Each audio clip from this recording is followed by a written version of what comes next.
Welcome to the XY Advisor podcast. To join a global community of financial advisors sharing and learning with one another to drive the positive evolution of financial advice, head to xyadvisor.com.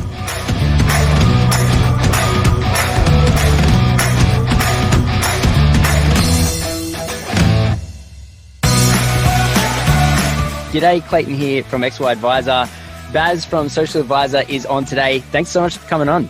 Pleasure, Clayton, mate. It's good to be here. Go back to what year did you have your social advisor on the Gold Coast? It was the Gold Coast, yeah. Yeah, we actually had it over a couple of years. So you're talking about the Advisor Edge conference that we ran. And Michael Kitsis was there. I'm trying to remember which one that was. I think that was actually 2014 or 2015 with Michael Kitsis. That sounds about right. And that was the first time, because it wasn't the very first Advisor Edge, but it was the first one that I'd been to. And that event, and I was sitting next to Corey Wassell, that event started XY Advisor. So I always wanted to tell you that because it was literally sitting in the crowd at your event that this whole thing came about. Awesome. Look, yeah. I pay attention to human patterns, and part of what I was trying to do there was to spark a bit of a renaissance in the advice profession. So I had a sneaking suspicion that, I'm not going to claim credit for it, but at least some seeds were planted. And, as I was saying to you just before, it's kind of been cool watching XY grow. There was times when I wasn't sure if you guys were heading in the right direction or whatever, but I really like the vibe you're pulling together. And that's what I really wanted to see, is advisors supporting each other. And, I've had my stints with supporting FPA and the AFA and, MDRT2, which I'm actually probably doing a bit more of at the moment. And look, I'm not going to say anything bad about the associations. They've got a role to play, but it's not my space. So seeing you guys kind of pick up the ball and roll with it, it's been really cool to see, and that 2013 event, which was, it's kind of about social media but really just innovating in advice. And I was covering more of the digital content side of things at that time because it was so new and no one really understood it at all. And then, 2014, I think it was, we had Michael come over, and, he's a pretty cool guy. Yeah. And at the time, I remember him saying to me, Baz, I don't think we could have got 300 people in a room in the US of advisors to, get together and talk about this kind of stuff. So, mate, well done. Good to see. And look, thanks for the kudos. It's nice to hear. I always wanted to let you know that because XY sort of started as a blog, and no one cared. No one was reading it. It was really bad as well. I think if you go into the Wayback Machine, there's like a couple of articles that survived the test of time. I stalk people. So I watched what you guys were doing. I kind of put a few things here and there to see if, you'd bite or ask. But I like that you rolled with that ball on your own bat. That was awesome. Yeah. And if I planted the seed, well, mate, that's good. That's what I wanted to do. Awesome. Well, it because I got out of this social advisor, and I was sitting there with Corey, and I said, this whole concept of XY Advisor originally was meant to be me as an advisor talking to potential clients, but no one cared. And then as soon as we sort of pivoted from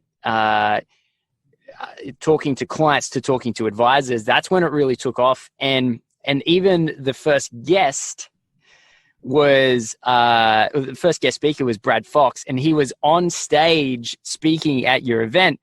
And I remember because you'd been talking all about Twitter and everything. And mate, I had no idea. I really had no idea what social media was. And I'm not going to lie, I had no idea, zero idea. And then you're talking about Twitter. So I was like, okay, I'll jump on Twitter.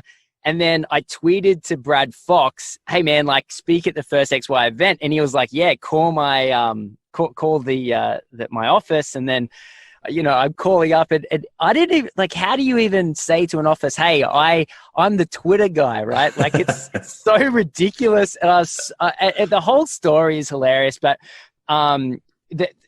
many different people have sort of come through that XY team over time, that there's always been that sort of a core four of us. And nowadays, realistically, we were going to give it up late last year. Then an investor came on board, seeded a little bit of capital into the company. And then so we decided to, rather than let it go, to turn it into a social media company, and we'll see what happens, right? Like, obviously I've come from not knowing anything about social media, going to your conference, fast forward like 6 years later, and here we are, like, attempting to launch a vertical social media or a niche social media company. So we'll see how that goes, but we're still very embryonic. But I've always just wanted to sit down and tell you that I was in Social Advisor, and Corey will attest to this if he's listening. That definitely did occur. But this is what I wanted to speak to you about today, because I've heard a lot of what you've said about the industry, and realistically, and if you go back to 2013, 14, 15, no one knew anything about any of this. You came along and you blew everyone's mind, and things were like, it almost looked too big too quick. Like it really blew up. I mean, it just was massive, right? Social Advisor was everywhere. And then at some stage, you've decided that either like consciously or subconsciously, and it either was the result of something good or something that wasn't good. And I don't really know, but you went from being like the shooting star to playing in the background. And that was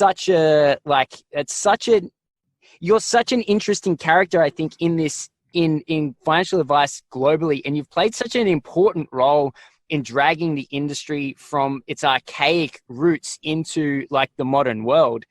And then, was it just too much pressure, or like, how did you, because when like you see these people get like too famous too quickly, and it's like, whoa, was that a part of the story? And it's just something I've really wanted to ask. Yeah, no, cool. Good questions. And, obviously with my own community and my clients, they all kind of understand the story. But it's not something I've really spoken about in a major way.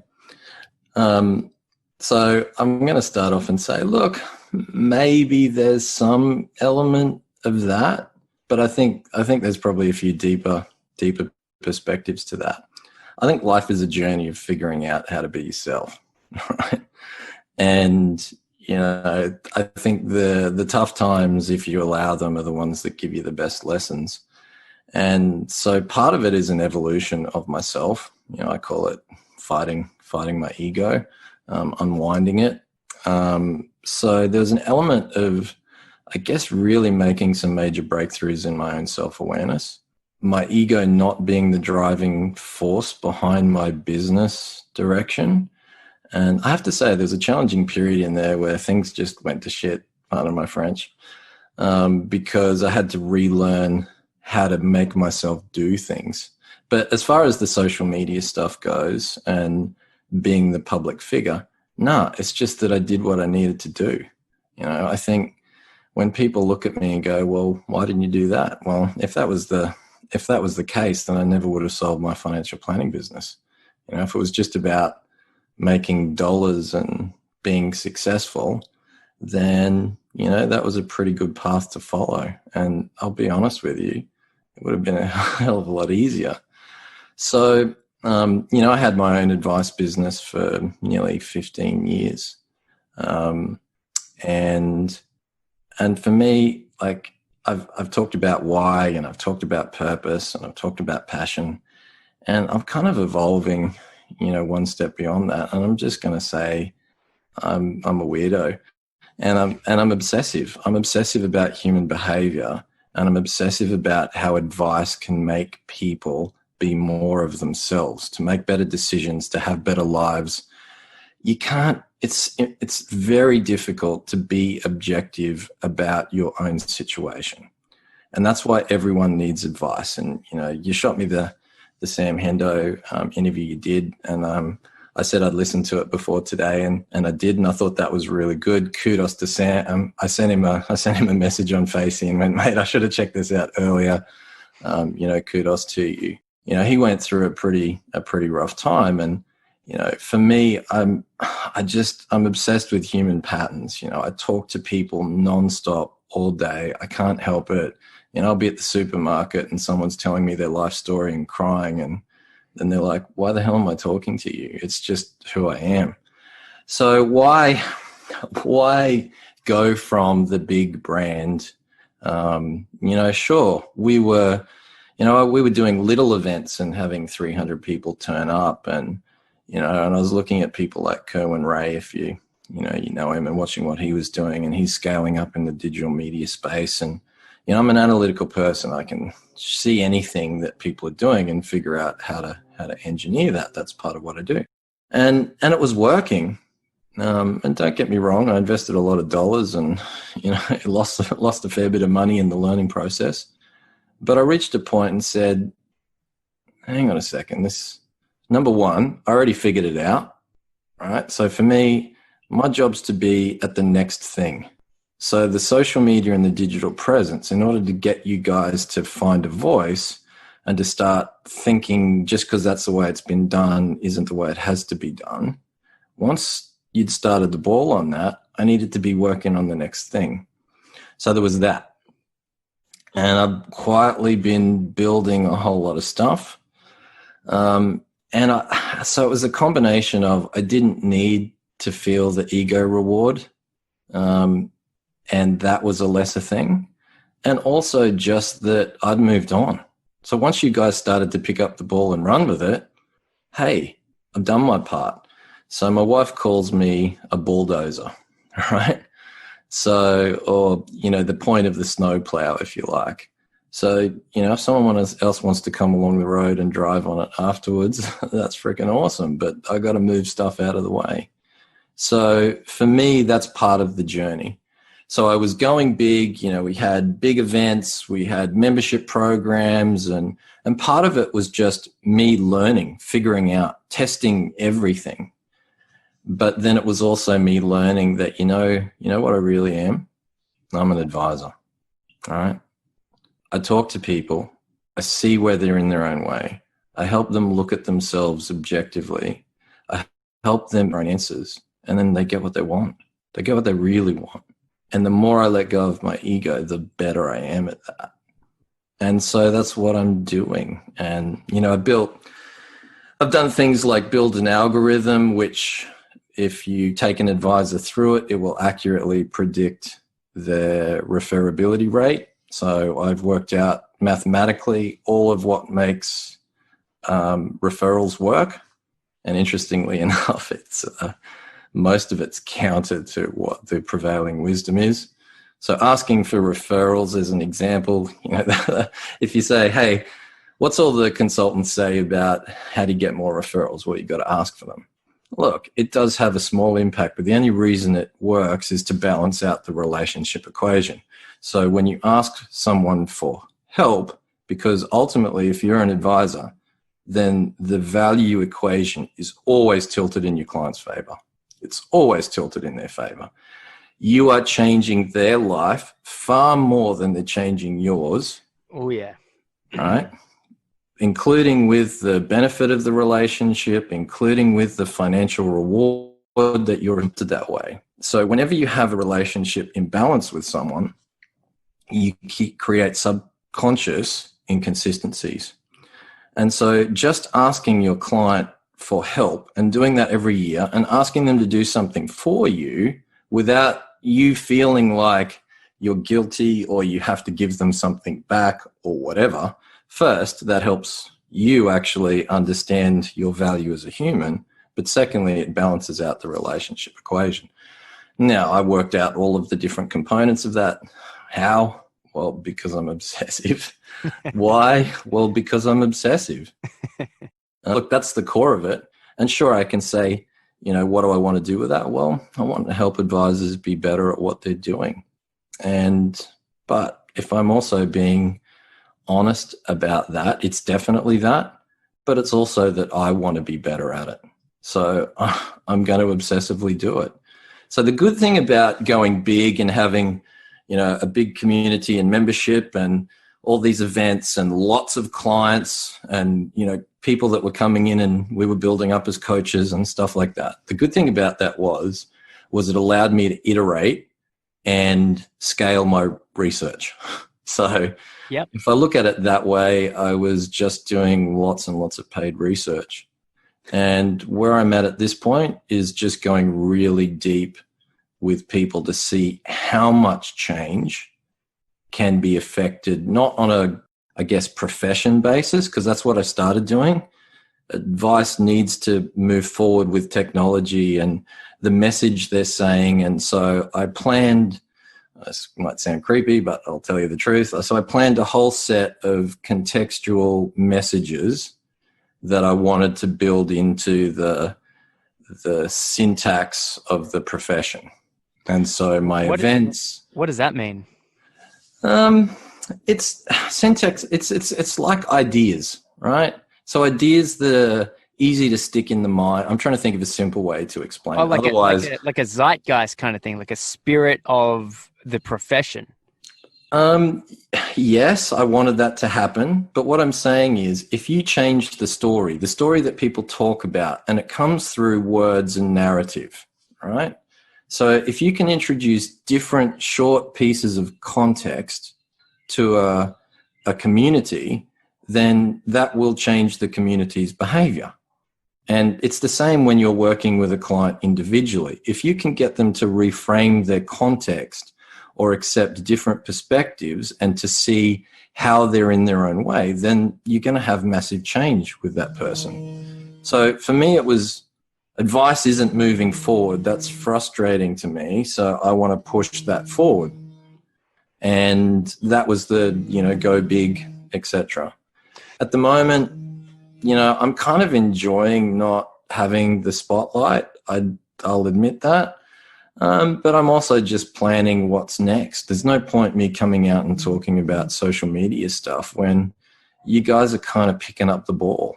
So I've got other things and I'm working on that and I'm going deep in figuring them out. So hopefully that answers your question. I know it was a... No. It's really good, man. So there's actually two things there, because here's something that I saw of you, and it was a long time ago, but it was before you were called the social advisor, and you were on TV somewhere, and you were like, your point was actually, we're not just the social advisor. That's only a small thing of what we do, but then obviously like the success of that kind of ran away. So you were just like, okay, cool. I'm going to head into this social media piece. But it looked like when I watched that TV interview, I guess it would have been from maybe like a 2012 or something like that. It seemed like it was before you were known as the social advisor. Yeah. And I always thought that was really interesting that your original plan was to do, I guess, something, but then this little piece of what it was that you were trying to achieve took off, and it really did take off. And it almost seems ridiculous considering everyone's life is now social media, right? Like it's just everywhere. It's about everything. But literally in 2014, it wasn't real. Like, even though it's only 6 years ago, to see how everything's just blown up in that space is almost hard to fathom. And so I wanted to ask you, because I'm not sure if many people have seen that video or even if you remember doing it, but is there a sense now that with social media being so, I guess, a part of everyone's life, and you were there, I guess, to handhold that transition, are you now looking at the stuff that you were talking about in 2012 before you ever went deep into social media? So let me just see if I got the question right. Are you asking if I'm going back to the stuff I was looking at beforehand? Yeah. Yeah, no. I think if I'm just being like honest about it, and I couldn't tell you this at the time, you got to, as this the famous Steve Jobs commencement speak, you connect the patterns going backwards. And if you do that enough, then you get good at connecting the patterns every day. And I try to do that for myself as well as for others. So I sold my business, and there was a catalyst, for that. Nothing particular. It was when after post GFC, and I'd borrowed money for a couple of books, and the bank was called in my loan. They used me as a test case. And at the time they told me it was because they found a technical breach in a loan covenant. This isn't a story it's one of those things I said to you, I haven't shared. I've got no secrets. Yeah. I wore that pretty hard to begin with until I realized that they actually picked me because we were a good case. And CBA pulled out of cash flow lending entirely. Anyway, so I had a whole lot of options lined up to, refinance or take an investor. And I was the sole owner in a reasonable sized firm at that time. But it's what I needed. It was the catalyst to go, dude, you've finished what you were supposed to do. I'd taken my journey of learning, and I can look back and say it now, my journey of learning to be the ultimate advisor, which is really someone that's just helping others really be the best version of themselves. And I'd finished it. And so, I came out of that business. It was, very successful, and I'd spent a fair bit of money on building platforms. And, these days, what you've done with X, Y, there was no information around about it, and it cost money to try and figure it out. And, I kind of fell into this is what I'm going to do. So what I actually did was I built content around how to build the ultimate advice firm. And the social media bit caught on because no one really had out how to do it. And few still do, but it's got its own momentum up now. So I decided to focus on that first, primarily because I wanted to learn everything there was to consume out of that. And so if I say that to you, really now I can see the pattern in myself, I'm obsessive about the next thing. Not the next thing for other people. That just happened to be a good time coincidence. But obsessive about going deeper on the next journey for myself to being a better advisor. And ultimately, I think in life, the synchronicity has to be there. You have to be delivering to others the thing that you most seek for yourself. And that's one of the things I've observed through more than 45,000 client meetings now. You have to be delivering to others what you're seeking for yourself. And if you can understand how to draw that pattern out for someone, you can completely change their life. So that's really the bit that I'm doing now, is helping advisors become something much more. So the business as it stands at the moment, we've got some material. I've got offers to license my algorithms in the States and all kinds of stuff. And yeah, sure, it'll make lots of dollars and it's interesting, but it just doesn't fit with my obsession. So I haven't actively pursued it yet, probably. We've got corporate stuff that we do because I like testing out change management at a larger scale, but that's a little challenging because I don't like bureaucracy and an inability to adapt, but I want to figure out how to do it within a resistant system. And that was part of why I helped shift the profession of advice, the tipping point, how to trigger a change in a resistant system. Well, why? Because that's just at a macro scale what you're doing individually for a client. And, there's really interesting research about this. Everything's kind of a fractal of itself, especially when you're talking about human ecosystems. So, when you understand the pattern, you can understand how the pieces fit together. I was telling my clients at the start of January that they wouldn't be able to buy toilet paper for a while, and they thought I was nuts. The riots in Minnesota, that was easy to predict. All of this stuff is a human pattern, but not if you look at it, at an individual scale. So yeah, there's my bigger answer. I finished doing that, and so it was kind of not enough to satisfy me. So I've moved on to doing other things. But I have to say, as a personal aside, it's more reward. I'm a relationship person, right? I say to my clients, if we're not going to love each other, then let's not do it. And I say it right up front. I have a whole thing that I go through. I know what I do. I know my stuff, right? I can help you. Here's where you're at. Here's where you want to be. Here's how I can help you get there. But if you want that, then here's some things that we've got to get right. And that's what I teach other advisors to do as well.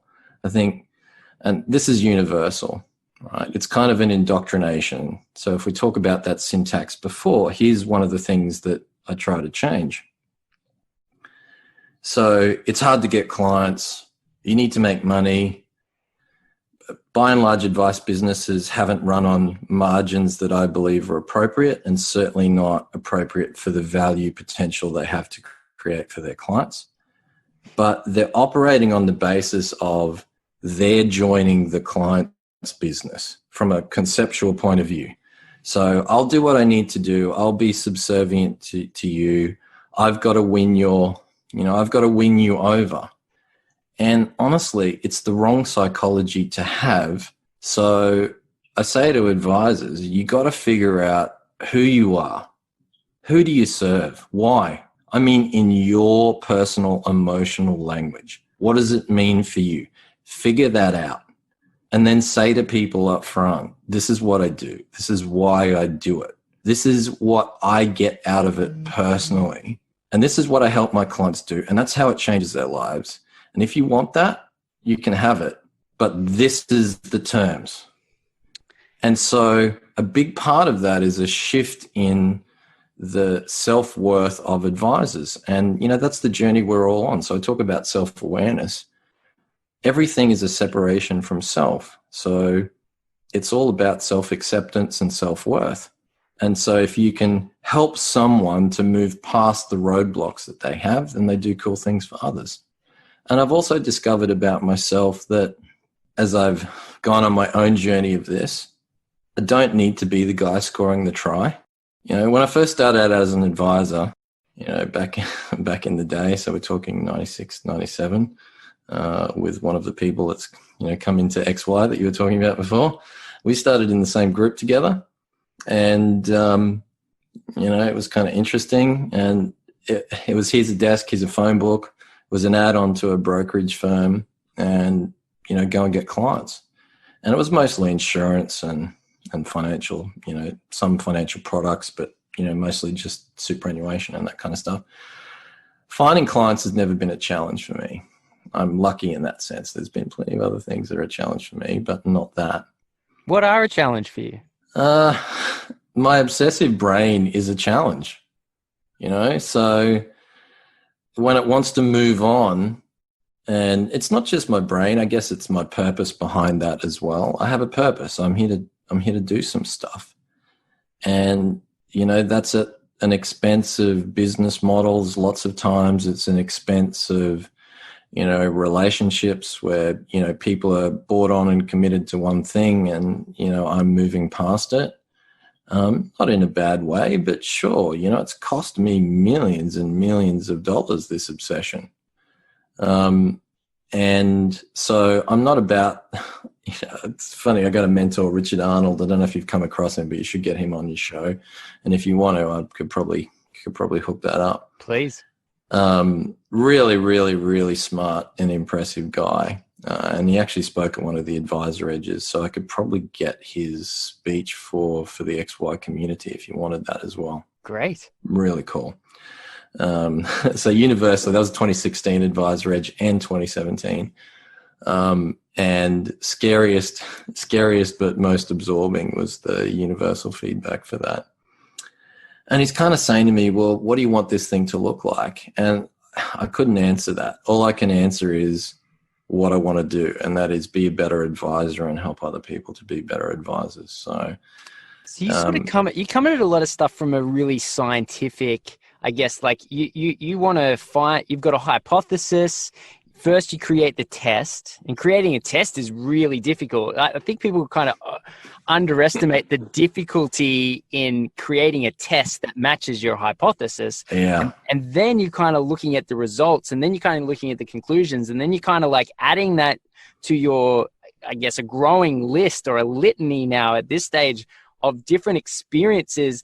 And a lot of this stuff is you solving problems that you see and then taking other people at certain points on that journey with you. So this group of people, so for example, myself, like when I came into contact with your stuff, it was really, really helpful, right? So like, and myself and a lot of people sort of grabbed onto that sort of early stage.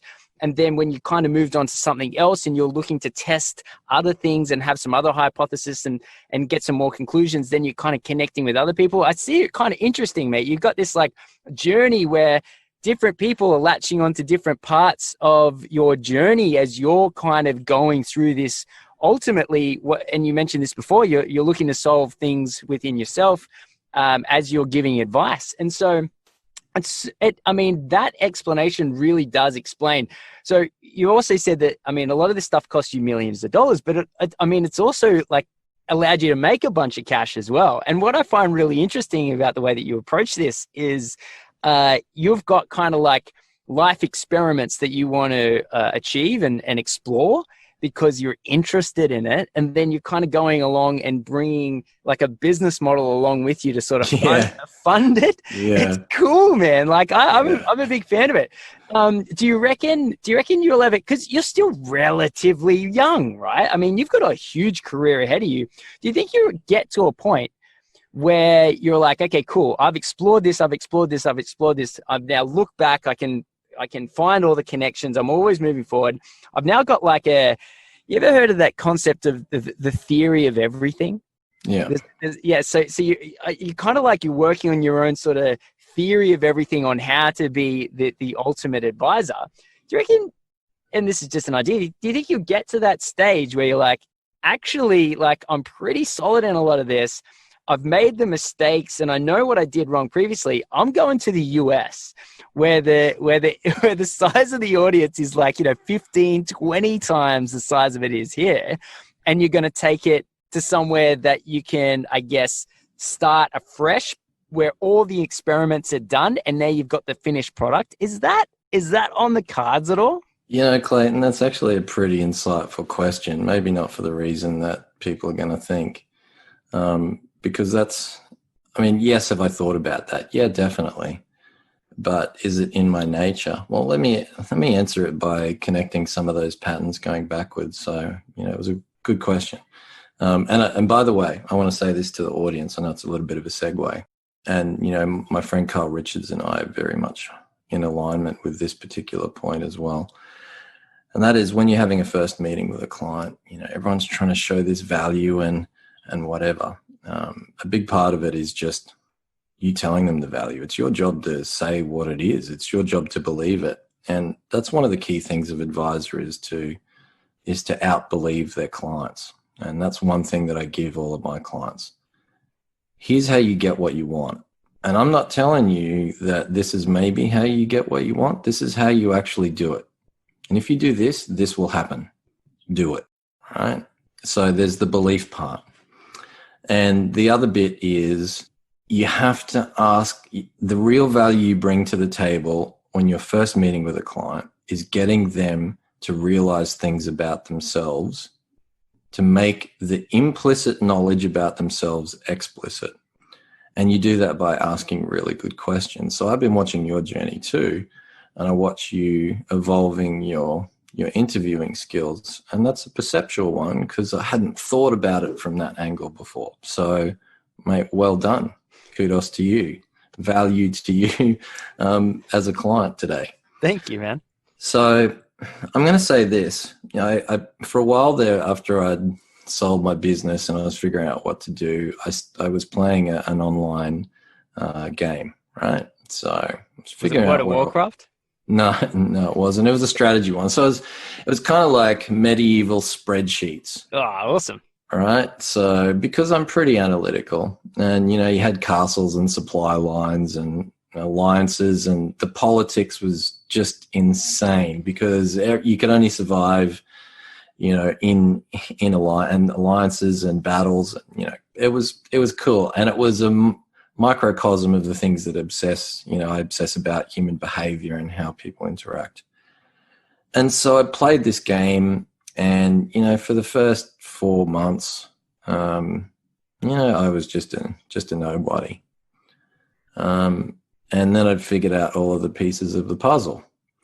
And then at this one point, once I got good at one thing, I got good at another thing, I got good at another, and then I could see the pieces fit together. And then I worked on the people and the alliances and saw how that worked. And then within a period of about a month, which is a short period of time for this game, I became number one in the world. Whoa. And there was 6.5 million people playing on that server at the time, and there's a very high engagement rate. And so maybe that's what I'm doing. Maybe I'm going to figure out the pieces and then go, boom, here it is. And maybe that's what I did with the social media. Yeah. Right. But it was that one piece. I had that sussed. So here it is. Let's see how it interacts with everyone else. I don't know. But what I also know is I get the most human reward from closer interactions.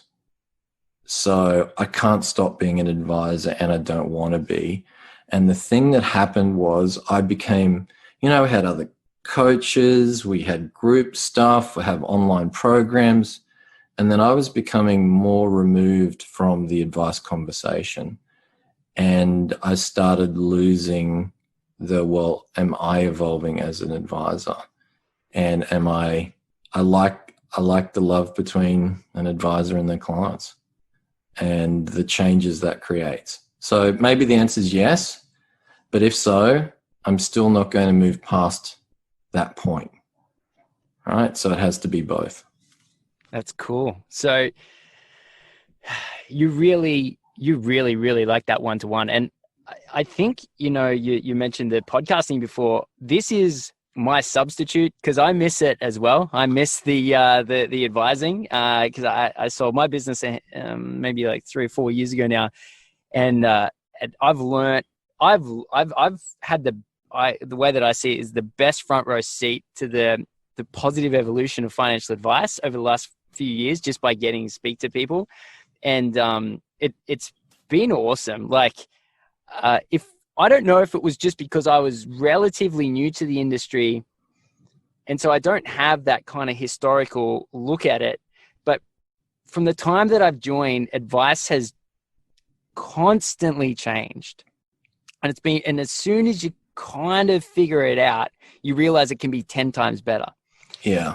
And then at the same time, how do you pursue, or what the pursuit of improvement, the struggle is, the way that I think of it is you're a circle when you're solid, but then when you want to grow, you kind of have to cut the circle, and so it's separated, but then it can spiral, so then you can kind of grow. So you grow while it's broken, and then at some point you have to turn that spiral into a circle again. So then it becomes whole, but the circle is now larger, but it existed from small circle to larger circle while it was broken. And during that time, while things are broken, things can get in and ruin it, because even though your goal is to sort of grow, it's almost like a cell. So the cell is open and things can break it.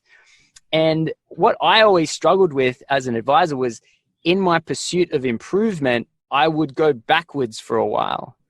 And that, because you're trialing things, right? And so I guess the goal is, especially when you've got an advice company, is to grow, but at the same time, figure out a way that everything else behind you is solid enough to pick up the slack for you if and when you get things wrong during that growth period.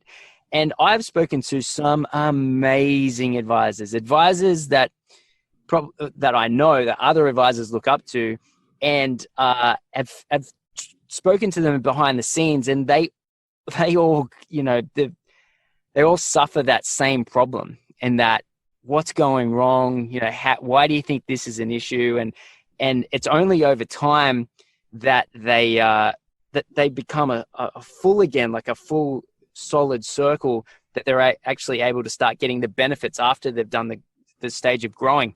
It's when I hear you talk, I constantly hear the way that I just visualize things, that you're constantly that broken circle growing, and yes, and as that's happening, things go wrong. And it's so interesting to hear you articulate this so well, and it just explains such in such a, I think, a solid way, or at least a clear way to my mind, where we saw, like, all of Australia, let alone the world, but all of Australia just knew who Baz was, saw what you were doing, and then at some point you've decided to pivot and go, actually, now I want to go deeper into these one-on-ones. And I'm super interested to see where the piece you're on at the moment ends up, and then how you're going to put those two pieces together. And then, who knows, I just got a feeling you're going to take it around the world if and when you choose to do that, because obviously growth is really emotionally difficult as well. Yeah, look, I think you've made some really good points there, Clayton, and some really philosophical ones. And I find the older I get, the more philosophical I sound. But I come from it from an analysis background, so the more I analyze things, the more philosophical I get, which is kind of interesting. I think if I can kind of reframe what you're saying a little bit, just so I can see if we can explore it a little bit. The idea of the circle and then the broken circle, what you're really talking about is, I think the journey of, as I said, being a human and learning and being more of yourself, growing. And so, whenever I talk to business people, I've been advising business people in my life, even as a financial advisor. A lot of our clients, certainly the ones that I had an interest in, were business people, and I was helping them with the portfolio stuff and whatever. I kind of mastered that in the first 4 or 5 years, and the tax strategies and whatever, that's fine. But it was more about the human elements. And that's where I want to push advisors to now, is you guys in the perfect position, right, to do so much more for your clients than you're actually doing. But you got this limiting box of, this is what I do, I'm a financial advisor. No, you're not a financial advisor. You are an advisor. An advisor helps someone be objective about their own situation, find their own answers. If you give them your answers, you're wasting your time. You got to figure out how to give them their answers and then help them to be more of themselves and have a better life. You just happen to do that with a denomination on the side, right? So whether you're an accountant or financial advisor or consultant or coach or whatever, and I work with all of those people. Financial advisors are obviously a little bit closer to home because that's where I come from, but accountants have exactly the same story. And that's, the thing about it is, right, when you get to it, the businesses that go through this change, the revenue model's completely different, right? One of the biggest problems I had with the social media is that people couldn't implement it, right? So this is adding to what we talked about before, and I'll circle back around to your circles and broken circles, so bear with me. I remember the first Advisor Edge, right? So you were at the next one. The first Advisor Edge was 3 days of me going, all right, you want to set up your emails? Do it like this. Do it like this. You need to tell your story. Interview a client like this. Do it like that. Do a why video, like short form limbic, long form limbic. Even talking about Sam and telling your stories. Well, yeah, you've got to get the emotional content. And I just laid it all out, and people went nuts. Yeah. Right? I've got video clips of people doing backflips and, whatever. They were just blown away. But then the next year, people came along, some of the same people, and a lot of the people who said it was the best thing they'd ever done, ever been to, didn't come back. And so that was a challenge for me.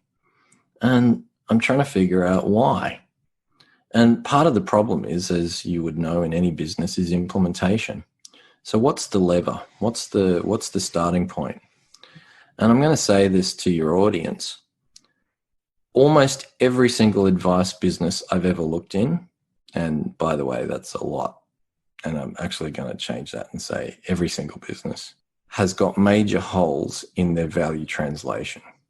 Okay. Major holes in their value proposition, in their pricing. I'll give you an example. So in that algorithm I talked about, and if you ever want to dig deeper into that, I'm happy to do some content and whatever you want. I mean, so just hit me up. But one of the things in there is, I call it price tension, right? So every single advisor I've ever spoken to is consciously avoiding price tension with a client. Yes. You put a fee in front of them, but you're justifying it with, well, we saved you more than that, or, but your return's more than that, or, whatever. And accountants are, doing the same thing.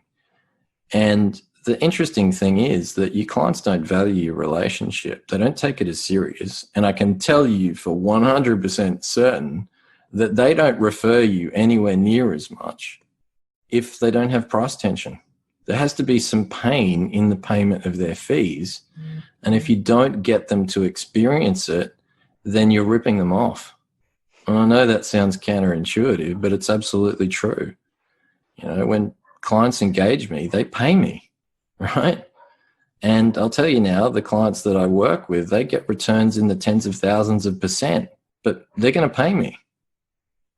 And I think this is really an important concept for advisors.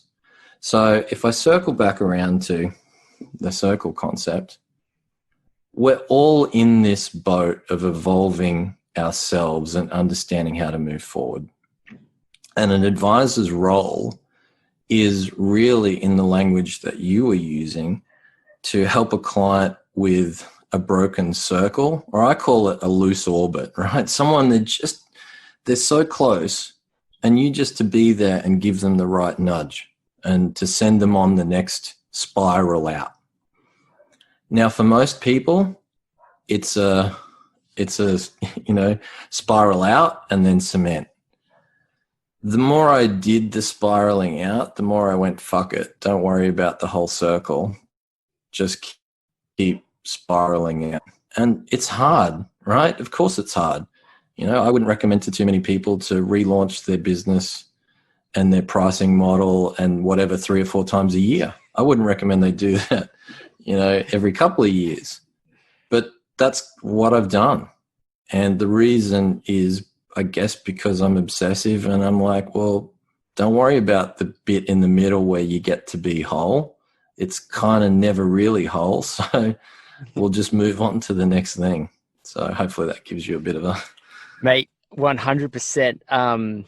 Now, we got to wrap up just due to time, but this has been a really valuable conversation for me, simply from the fact that I got to learn a little bit about you, Baz, because you're a character in the industry that I just wanted to understand a little bit more. So, man, thanks so much for coming on, sharing with us some of your thoughts, because like you mentioned before, it really reflected what a lot of Carl Richards was saying. We did a tour not long ago and he was saying a lot of this sort of stuff. So there's a whole movement in this space.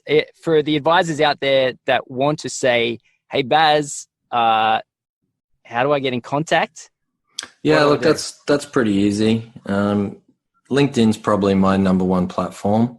So when Clayton wanted to hit me up to do this, he just shot me a message on LinkedIn.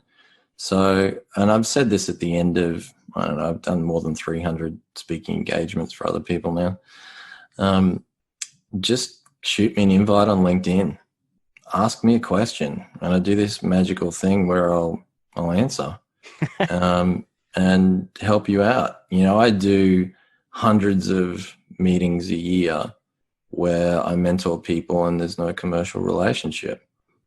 Now, that'll be up to me to decide, so I'm not offering that. Yes. But you've got to own your self-worth enough to reach out and ask. And, if you do, then I'm happy to point you in the right direction. And if you spark my interest, then maybe I'll sit down and have a chat with you. So yeah, just LinkedIn, probably the easiest way. And you can always get a hold of me.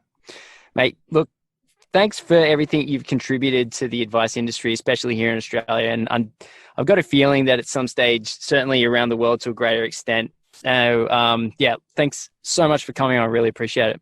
Look, my absolute pleasure, Clayton. And look, thanks to you and the XY team as well. I'm really glad to see you guys moving forward. And I'm really enjoying seeing your own journey of figuring out where you fit. And you're definitely an advisor in your DNA, mate. So you can't help it. You can't help but do that. I think you're right, mate.